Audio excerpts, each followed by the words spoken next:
వాక్య భాగంలోకి వెళ్లే ముందు ప్రార్థన చేసుకుందాం.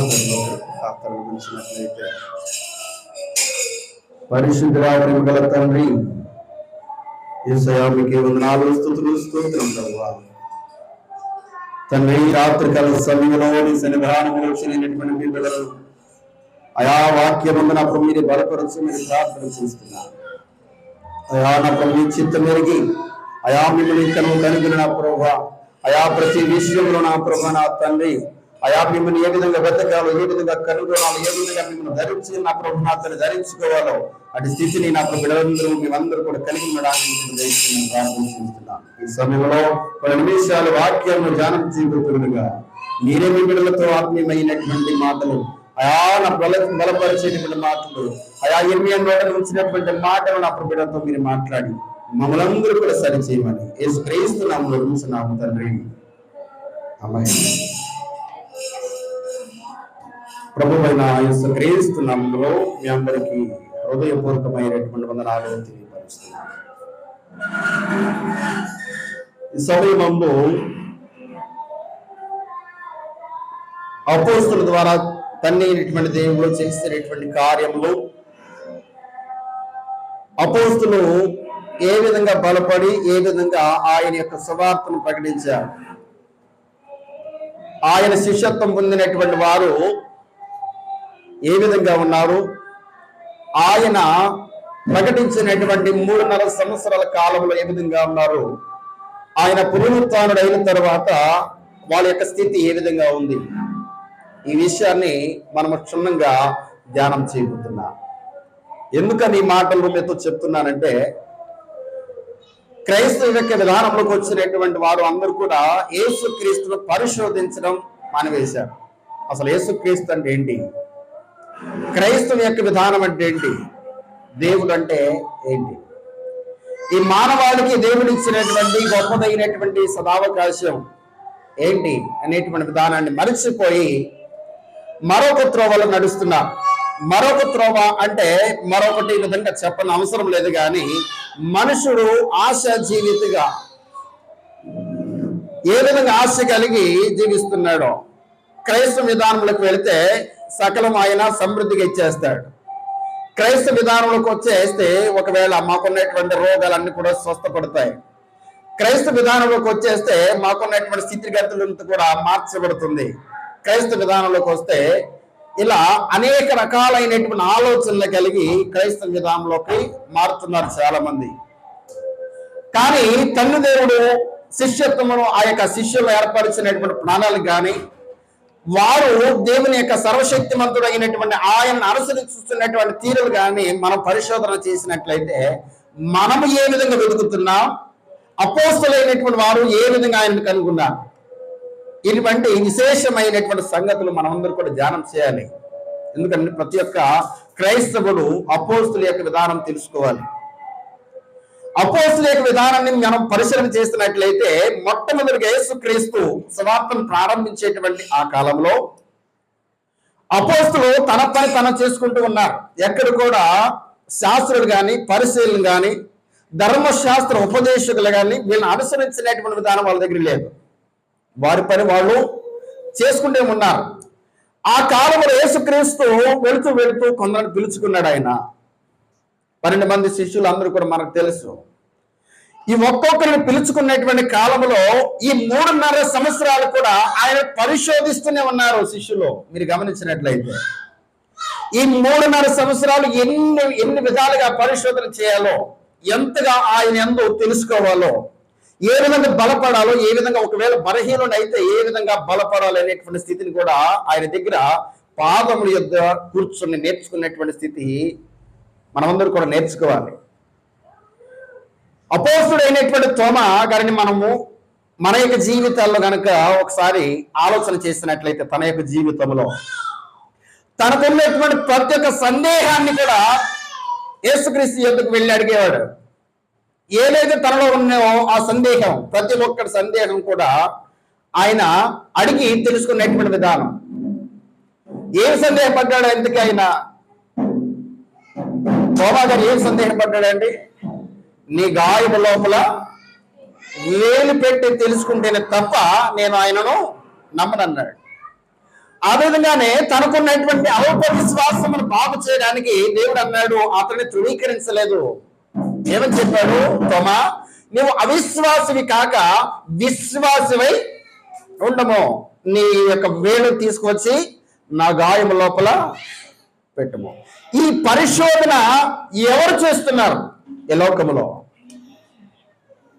ఈ పరిశోధన దేవుడు గొప్పదైన అభిషేకం వాళ్ళకి ఇచ్చాడు, దయ్యములు వెళ్ళగొట్టేటువంటి విధానం వాళ్ళకి ఇచ్చాడు. కానొక సమయంలో ఆ పరిసర ప్రాంతాలకు వెళ్ళి, అయ్యా దయ్యములు మాకు లోబడుచున్నాయి,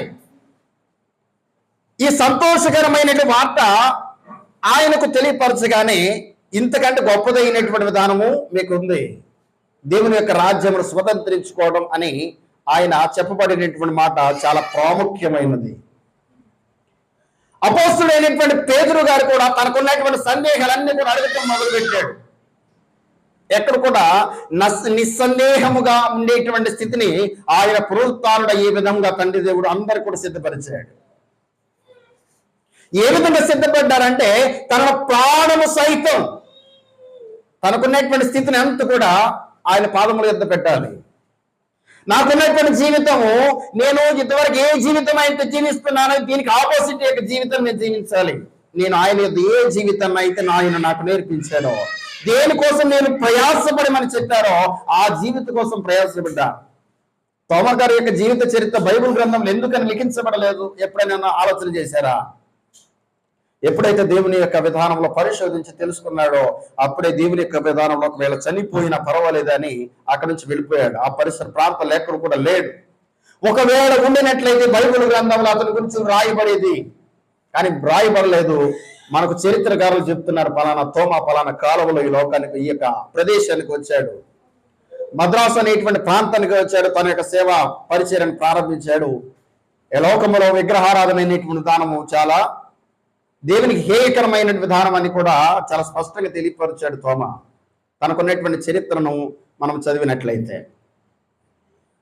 ఒక విషయాన్ని మనం అందరూ కూడా గమనించాలి. మనం ఏ విధంగా ఆయన పరిశోధిస్తున్నాం, ఏ విధంగా ఆయనను కనుగొంటున్నాం. ఇలా అనేక మంది శిష్యులు ఇక్కడ దేవుని చేత నియమించబడినటువంటి వారు, ఆయన నియమించినటువంటి వారు అందరూ కూడా తనను తాను పరిశోధించుకున్నారు, యేసుక్రీస్తుని ప్రశ్నించారు.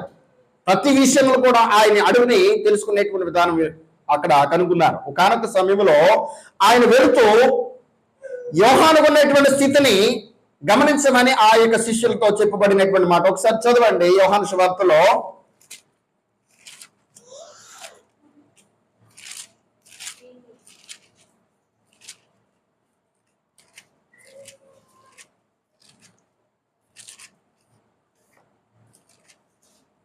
యోహాను సువార్త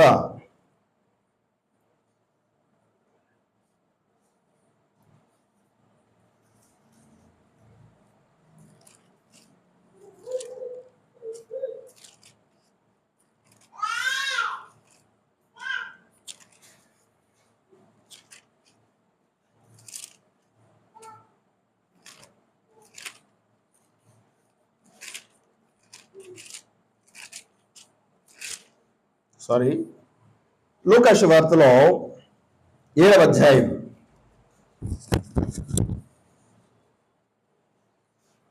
24వ వాక్యం చదవండి. లూకా సువార్త యోహాను దూతలు వెళ్ళిన తర్వాత ఆయన యోహాను గురించి జన సమూహములతో ఇలాగ చెప్పసాగాను, మీరు ఏమి చూడడానికి అరణ్యమునకు వెళితిరి? గాలికి కదులుచున్నటువంటి రెల్లున మరేమి చూడ వెళితిరి? సన్నపు బట్టలు ధరించుకున్నటువంటి వారున ఇదిగో ప్రశస్త వస్త్రములు ధరించుకుని సుఖముగా జీవించువారు రాజ్య గృహములు ఉందరు. అయితే మరేమి చూడ వెళితిరి? ప్రవక్తన? అవును గాని ప్రవక్తన కంటే గొప్పవారిని మీతో చెప్పుచున్నాను. అతనికి ఉన్నటువంటి ఆ శిష్యులకు ఉన్నటువంటి ప్రతి ఒక్క సందేహాన్ని కూడా ఆయన ఏం చేసుకుంటూ వచ్చాడు? క్లారిటీ చేసుకుంటూ వచ్చాడు. మీరు ఏ సందేహంతో ఉన్నారు? మీరు దేన్ని చూడడానికి వెళ్ళారు? ప్రశస్తమైనటువంటి వస్త్రములు ధరించుకున్నటువంటి వారిని చూడడానికి వెళ్ళారా, లేదంటే ప్రవక్తను చూడడానికి వెళ్ళారా, గాలికి ఎగరుచున్నటువంటి రెల్లును? అంటే గాలికి ఎగరుచున్నటువంటి రెల్లు అంటే ఎటు వీస్తే అటు వెళ్తున్నటువంటి జనాంగాన్ని చూడడానికి వెళ్ళారా? మీకు మీ విధానంలో ప్రతి ఒక్కరు కూడా మీరు సర్టిఫై చేయబడినటువంటి వారుగా ఉండాలి. అంటే ప్రతి ఒక్కటి కూడా క్షుణ్ణంగా తెలుసుకునేటువంటి వారుగా ఉండాలి. లేకపోతే అవిశ్వాసులాగా ఉండిపోతారు. ఒకానొక సమయంలో ఆయన ప్రశ్నించాడు. ఒకానొక సమయంలో ఏమని ప్రశ్నించాడు? మీరు నన్ను గురించి ఏమనుకుంటున్నారు అన్నాడు.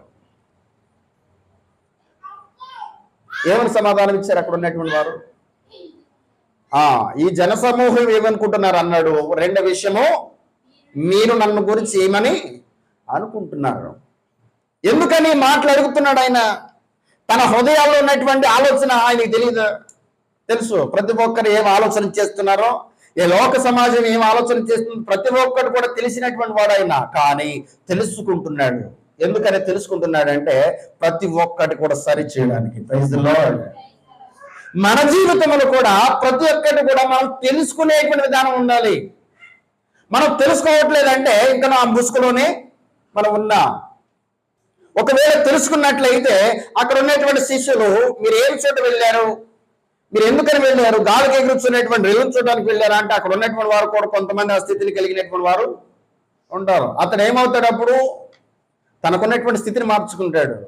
ప్రశస్తమైన వస్త్రములు చూడడానికి వెళ్ళారా అంటే అక్కడ ఉన్నటువంటి జనాంగంలో కొంతమంది ఉంటారు. ఆ స్థితిని ఒకవేళ కలిగి ఉన్నాడా అనేటువంటి విధానం. అప్పుడు తనలో ఉన్నటువంటి స్థితి మార్చుకుంటాడు. ప్రవక్తను చూడడానికి వెళ్ళారా? ఇలా కొన్ని ఉద్దేశాలు కలిగి ఉంటాం. దేవుని యొక్క సన్నిధానంకి వచ్చినటువంటి మనము కొన్ని ఉద్దేశాలు, కొన్ని ఆలోచనలు మనలో ఉంటాయి. ప్రతి ఒక్కరు కూడా ఆయన సన్నిధానంలో ఏం చేయాలంటే తెలుసుకోవాలి. తెలుసుకోకపోతే ఇంకా మూర్ఖమైనటువంటి వారిలాగా ఉంటాం. యేసుక్రీస్తు ఆ లోకంలో ఉన్నటువంటి అక్కడ ఉన్నటువంటి పరిచారకులు కానీ అక్కడ ఉన్నటువంటి స్త్రీ మూర్ఖతరము వారులారా అని పిలిచాడు. ఏమని పిలిచాడు? మూర్ఖతరము వారులారా. ఎందుకని ఆ స్థితిలో మనం ఉండకూడదు. ఆయన యొక్క మాటను పరిచయం పెట్టారు. ఆయన పరిశోధించడం ఏం చేశారు? మానేశారు. ఎందుకని? విశ్రాంతి దినాన్ని ఆయన తృణీకరిస్తున్నాడు. ఆలోచన చేశారు ఎప్పుడైనా అక్కడ ఉన్నటువంటి జనాంగం? ఎందుకని విశ్రాంతి దినాన్ని తృణీకరించుతున్నారు కాబట్టి ఇతన్ని చంపివేయాలనుకున్నారు. కానీ ఆ విశ్రాంతికి అధిపతి అయినటువంటి వాడును మనం పూజించడం మానిపెట్టి ఇక్కడ విశ్రాంతి దినానికి ప్రాముఖ్యత ఇచ్చేటువంటి విధానం. అందుకని మూర్ఖ తరముల వారులారా. ఎందుకని తండ్రి దేవుడు మనకు ఈ రాత్రికాల సమయం మనందరూ కూడా ప్రశ్నిస్తున్నాడు. నీలో ఉన్నటువంటి సందేహం దేవుడు ఏ విధంగా మనం కనుగొనేటువంటి దానం ఉండాం? ఏ విధంగా పరిశోధించాలి ఆయనను?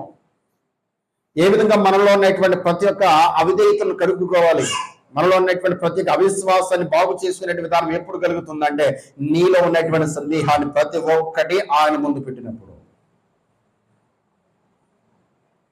తర్వాత ఆయన పునరుత్థానుడు అయిన తర్వాత ప్రతి ఒక్క సందేహము కూడా వెళ్ళిపోయింది. వారిలోంచి వెళ్ళిపోయింది. ప్రతి ఒక్కరు కూడా నిరూపణ చేసుకున్నారు. ఇప్పుడు నిరూపణ చేసుకున్నటువంటి వారుగా స్వార్థను ప్రకటిస్తున్నారు. ఎంత బలంగా ప్రకటిస్తున్నారంటే ఆశ్చర్యకరమైనటువంటి బోధ చేశారు. ఒక్కరోజు ఇంచుమించు 5,000 మంది బాప్తిసం పొందారంటే ఆ కాలంలో ఎంత ఆశ్చర్యకరమైన మాటను మనం ఆలోచన చేయాలి. ఈ రోజుల్లో ఇప్పుడున్నటువంటి జనాంగం, ఇప్పుడున్నటువంటి పరిస్థితులు కూడా లేవు. ఒక్కరోజు 5,000, 3,000 జనాంగాన్ని బాప్తిసం ఇవ్వటం అంటే ఇప్పుడున్నటువంటి బాప్తిసం లాగా ఏదో ముంచి వేయటం కాదు. పరిశుద్ధాత్మ అనేటువంటి బాప్తిసాన్ని వాళ్ళు పొందారు. ఏ విధంగా పొందారు అంటే తనకున్నటువంటి స్థితిని అంతా కూడా మార్చుకొనొచ్చు.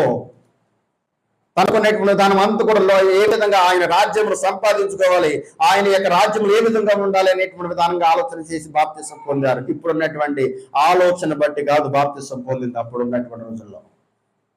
ఒకసారి చదవండి అపోస్తల కార్యములో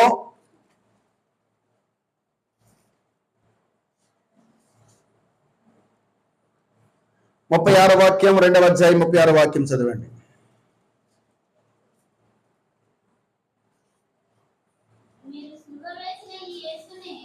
మీరు సిలువ వేసినటువంటి ఈ యేసునే దేవుడు అంట ప్రభువుగాను క్రీస్తుగాను నియమించెను. ఇది ఇజ్రాయేల్ యొక్క వంశం అంతయు కూడా రూఢిగా తెలుసుకొనవాలని చెప్పినాం. ఇజ్రాయేల్ ప్రజలారా, మీరందరూ కూడా తెలుసుకోవాలి, దేవుడు సర్వశక్తిమంతుడు యెహోవా దేవుడు అని మీరందరూ కూడా నమ్ముతున్నారు. ఈ నమ్ముతున్నటువంటి దేవుడు ఈయనే క్రీస్తు, ఈయనే ప్రభు అని చెప్తున్నారు. ఆయన ఎవరు కాదు, మీరు సిలువ వేసినటువంటి ఈయనే అని నిరూపణ చేస్తున్నారు. అక్కడ మన జీవితంలో ప్రతి ఒక్కరు కూడా నిరూపణ కావాలి. ఏ విధంగా మనం క్రైస్తవులమో నిరూపించుకోవాలి. ఎప్పుడు నిరూపించుకోగలుగుతాం? దేవుడు అక్కడ సర్వశక్తిమంతుడు పేతురు గారికి ఇచ్చినటువంటి బలం ఏంటి? నీకు ఇస్తున్నటువంటి తాళపు చెప్పు ముందు పాతాళ ఏంటంటే ఏం నిలవనేరం అన్నాడు. పేతురు గారికి ఒక మాట ఇచ్చాడు ఆయన, ఈ సంఘం ముందు పాతాళ ద్వారములు నిలువనేరవు అని చెప్పాడు ఆయన.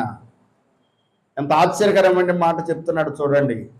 నీకు ఇచ్చినటువంటి బలం అటువంటిది. ఒక రాయి వల్ల చేశాడు కేఫాను. నువ్వు కేఫా అనగానే నీవు రాయివి, నీ మీదే నేను సంఘము కట్టుతున్నాను. పెద్దవాడుగా ఉండినటువంటి ఆయన సంఘం అంటే ఏంటి? సంఘం అంటే ఏంటండి? క్రీస్తు. సంఘం అంటే క్రీస్తు శరీరం అనే బైబిల్ చాలా చక్కగా బోధిస్తుంది. శరీరం అంటే శరీరంలో ఉన్నటువంటి ప్రతి ఒక్క అవయవం. అటువంటి అవయవం వల్ల నీవు నేను మనందరూ కూడా మార్చబడినప్పుడు ఈ తల పనిచేస్తుంది చూశారు. దీని ఆధీనంలో ఈ యొక్క అవయవం అంతా కూడా పనిచేస్తుంది. ఇది కనుక పని చేయకపోతే ఇదేది కూడా పనిచేయదు. ఇక్కడ మాట్లాడుతూ ఇజ్రాయిల్ వంశమంతి కూడా రూఢిగా తెలుసుకున్న వాళ్ళని చెప్పినాం. వారు ఈ మాటలు విని హృదయంలో నొచ్చుకొని, సహోదరులారా మేమేమి చేద్దామని పేతురును కడమ అపోస్తలుని అడిగారు. ఎవరు? ఇజ్రాయిల్ ప్రజలే, సున్నతి పొందినటువంటి వారే, దేవుని చేత అరణ్య మార్గంలో నడిపించబడినటువంటి వారే. వీళ్ళందరూ కూడా అయ్యా మేమేమి చేయాలి, ఏం చేయాలని చెప్తున్నాడు. అక్కడ ఏం చేయాలని చెప్తున్నాడండి పేతురు గారు? ఏంటంట? పేతురు అంటున్నాడు, మీరు మారు మనసు పొంది పాప క్షమాపణ నిమిత్తము ప్రతి వాడును యేసు క్రీస్తు నామమున బాప్తీసము పొంది. ఎవరి నామమునంట? యేసు క్రీస్తు నామమున బాప్తీసం మీరు అందరూ కూడా పొందాలి. ఎవరు వీళ్ళతో మాట్లాడుతున్నటువంటి జనాంగం? అక్కడ ఎవరు? ధర్మశాస్త్రం వాళ్ళ చేతిలో ఉంది. ధర్మశాస్త్ర బోధకులు వీళ్ళందరూ కూడా మాటలు వింటున్నారు. విద్య లేనటువంటి పామరులు ఏ విధంగా చేయగలుగుతున్నారు, ఏ విధంగా మాట్లాడగలుగుతున్నారు, ఆశ్చర్యకార్యములు ఏ విధంగా చేయగలుగుతున్నారు, చనిపోయిన వారి సహితం ఏ విధంగా లేపగలుగుతున్నారు. వీళ్ళు తన హృదయంలో నొచ్చుకునేటువంటి విధానం కలిగి ఉన్నారు. ఆశ్చర్యకరమైన విద్య లేనటువంటి పామరులు ఏ విధంగా మాట్లాడగలుగుతున్నారు. వీళ్ళు ఆ విధంగా మనందరూ కూడా మార్చబడాలి. తనకున్నటువంటి జీవితాన్ని ప్రతి ఒక్కరు కూడా త్యాగం చేసుకున్నారు. వాళ్ళు ఇది కాదు మా జీవితం, మేము చేస్తున్నటువంటి వృత్తి మరలా వెళ్ళిపోయారండి. యేసుక్రీస్తు ఎప్పుడైతే మరణం చెంది పునరుత్థానానికి కొద్ది కాలం కనబడలేదో ఏమైపోయారు వాళ్ళు? ఎప్పటి వారిలాగే వెళ్ళిపోయారు. తండ్రి దేవుడు మరలా వచ్చి మీకున్నటువంటి సందేహం ప్రతి ఒక్కరు కూడా తీసివేశాడు. వాళ్ళకున్నటువంటి సందేహం ఏదైతే ఉందో, నేను ఏదైతే చెప్పానో ప్రతి ఒక్కరు కూడా మీ జీవితం నిరూపణ చేశానా లేదా అని 40 రోజులు 40 దినాలు వాళ్ళ మధ్యనే ఉండి తండ్రి దేవుడు కార్యం చేస్తూనే ఉన్నాడు. వాళ్ళకి కనబడుతూనే ఉన్నాడు. అందుకని ఇజ్రాయేల్ జనాంగం మీరందరూ కూడా రూఢిగా నమ్మాలి. ఎందుకని నమ్మాలంటే ఆయన జీవమునిచ్చేటువంటి. ఎందుకని మీరు సిలువేశారు? ఎందుకని మనలా పునరుత్థానుడై మన మధ్య 40 దినాలు ఎందుకని ఉన్నాడు? మీరు ఇక్కడ ఒకసారి ఆయన ఆలోచన చేశారా? ఎందుకని మీరు సిలువేశారు? మీకనే తెలుసా ఎందుకని ఆయన చంపబడ్డాడో? ఆయనను చంపగలిగినటువంటి వాడు ఈ లోకములు ఉన్నారా? అందుకనే నేను మొరకు పెడితే 1000 సైన్యమును నా కోసం ఆయన పంపించరా అన్నాడు. ఆయన నేను తండ్రిని అడిగితే 1000 దూతల సైన్య సమూహం నా కోసము పంపించరా? ఎంత ఉన్నతమైనటువంటి దేవుడు మనందరూ కూడా ఆలోచన చేయాలి. రెండవ విషయం అపోస్తుల కార్యములో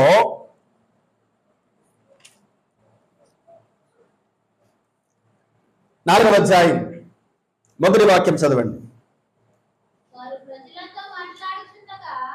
వారు ఏం చేస్తున్నారు? ప్రజలతో మాట్లాడుతుండగా యాజకులను, దేవాలయపు అధిపతియు సద్దుకయ్యులను వారు ప్రజలకు బోధించుటయు యేసును బట్టి మృతుల నుండి పునరుత్థానం కలుగునని ప్రకటించుటయు చూసి కలవరపడి వారి మీదికి వచ్చి వారిని బలాత్కారముగా పట్టుకొని సాయంకాలమైనందున మరునాటి వరకు వారిని కావలిలో ఉంచిరి.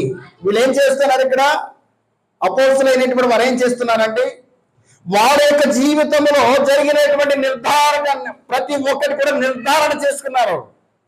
తనకున్నటువంటి ఏ సందేహమో వాళ్ళ జీవితంలో ఉండకూడదు. యేసుక్రీస్తు గురించి, పునరుత్థానుడైనటువంటి ఆ జీవాన్ని గురించి ఏ యొక్క విధానము వాళ్ళలో ఏ సందేహం ఉండకూడదు. ఆ విధంగా సందేహం లేకుండా వారి యొక్క జీవితంలో ఏం చేసుకున్నారు? వాళ్ళకి మార్చుకున్నారు. ఏ సందేహం ఉన్నానో వాళ్ళే దేవుడి ఎదురికి వెళ్ళి, అయ్యా మాకు ఈ సందేహం ఉంది, ఏ విధంగా దెయ్యములు మాకు ఏ విధంగా లోబడుతున్నాయి, అందుకని మీరు సందేహం లేకుండా విశ్వాసం కలిగినటువంటి వారుగా ఈ కంబళి చెట్టును తీసుకువెళ్ళి అక్కడ నదిలో పడవేనుగా కానీ మీరు ప్రార్థన చేయండి. ఆ విధంగానే అంత గొప్పదైనటువంటి విద్వానం విశ్వాసం మీలో ఉండాలి. ఎక్కడ కూడా నాయందు, అందుకని నాయందు అభ్యంతర పడనటువంటి వాడు ధన్యుడు అని చెప్పాడు ఆయన. అభ్యంతరం పడకుండా ఉండాలంటే మనలో ఉన్నటువంటి ప్రతి ఒక్క సందేహాలను ఏం చేసుకోవాలండి? రెక్టిఫై చేసుకోవాలి. దేవుని యొక్క సాన్నిధ్యం కూర్చున్నటువంటి మనం